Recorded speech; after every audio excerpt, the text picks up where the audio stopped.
C'est en plein cœur du Var, à Hyères, que la boîte IMO a décidé de s'installer en 2008. En l'espace de 6 ans, cette web agency a réussi à atteindre une taille critique. Elle dénombre aujourd'hui 38 collaborateurs, plus de 2000 clients et a généré en 2013 un chiffre d'affaires de 2,4 millions d'euros. Comment son logiciel de transaction immobilière a contribué à ce succès? Quels sont les services qu'elle propose aujourd'hui aux agences immobilières? La réponse en images dans ce nouvel épisode d'Au cœur d'eux. Quelle est la répartition de vos équipes aujourd'hui? Notre effectif est de 38 personnes. Parmi ces 38 personnes, nous avons plus de la moitié des gens qui sont sur l'équipe technique, aussi bien au sein du service production, du service SEO, SIM, que de la gestion de projet et de la hotline technique. Et nous avons derrière plusieurs collaboratrices pour gérer la partie administrative, plusieurs collaborateurs qui gèrent eux la partie gestion client, suivi client, et puis le reste de l'effectif qui concerne nos consultants web qui eux sont sur le terrain et qui vont à la rencontre donc, des agents immobiliers sur les différents départements que nous leur avons attribués. Quels services proposez-vous aux professionnels de l'immobilier?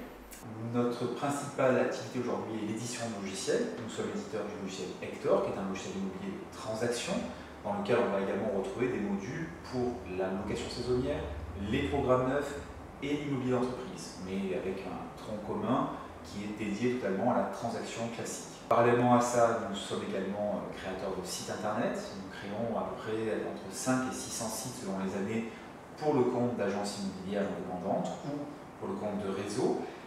La boîte IMO possède aujourd'hui 8000 utilisateurs. Nous sommes donc sollicités au quotidien par ses clients.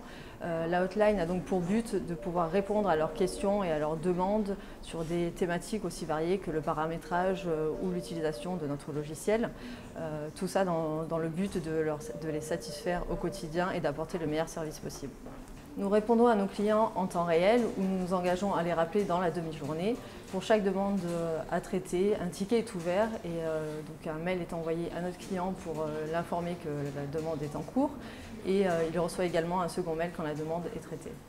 Quelle est la valeur ajoutée de votre logiciel immobilier Hector par rapport à ses concurrents? On a coutume de dire qu'Hector est un logiciel vivant. Pourquoi? Parce que c'est un logiciel qui est très interactif. C'est-à-dire que lorsqu'on se connecte à Hector, on va avoir tout un panel d'activités qui vont nous être reportées directement par Hector. On va prendre connaissance de ce qui s'est passé dans son agence dans les dernières heures, les dernières 24 heures. D'un point de vue technique, ce qui nous différencie par rapport à nos concurrents, c'est une infrastructure cloud qu'on a mis en place qui nous permet de mettre un logiciel exclusivement en ligne. On est totalement full web. Après, on a une approche très ouverte pour nos clients, qu'ils soient de chez eux, qu'ils soient de leur bureau, de leur téléphone, en situation de mobilité, c'est le même forfait, c'est le même prix, le même coût. Cette infrastructure nous permet de faire des mises à jour qui sont assez fréquentes.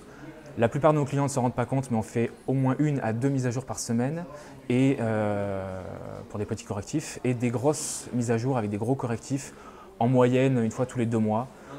Des fois tous les 15 jours, des fois ça dépend des périodes. Il va y avoir des périodes où on va travailler d'arrache-pied pendant plusieurs mois et d'un coup une grosse évolution du logiciel va sortir. Quels sont vos objectifs chiffrés en termes de chiffre d'affaires pour 2014? Nous avons réalisé en 2013 un chiffre d'affaires de 2 478 000 euros. L'objectif était de passer la barre des 3 millions d'euros pour 2014. Aujourd'hui, nous avons du recul sur le premier semestre 2014. Nous sommes à plus 35% par rapport à l'année dernière. Donc nous devrions logiquement surpasser notre objectif et dépasser de 200 000 euros nos prévisions.